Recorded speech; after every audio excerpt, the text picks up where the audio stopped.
How to view your card activity history on Slack.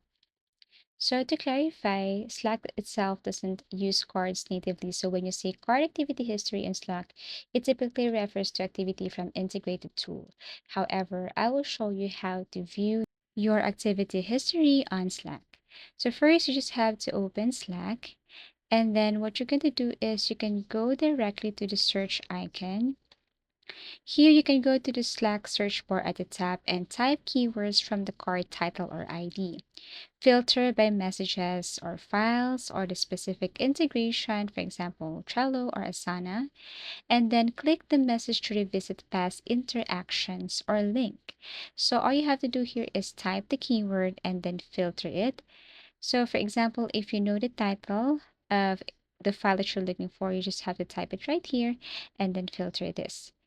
So tap search and that file will show up here.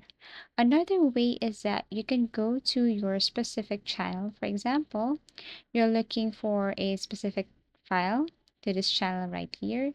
So what you're going to do is you have to tap on channel, click this arrow facing down, tap on manage, browse channels, and it's the same thing. You just have to enter or type the keyword right here and then just filter it by messages, files, or the specific integration like Trello or Asana.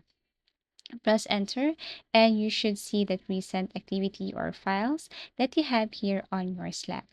So basically, this is just an easy way on how to view your activity history on Slack. However, if you want to view your card using Trello or other tools, then you can just go to Trello, find your board, click Show Menu, More, Archive Items, click a card to see full activity history in the Activities section. And lastly, in Slack, use Trello commands to interact, but full history is only viewable on Trello's site. Thank you for watching and see you again in our next video tutorials.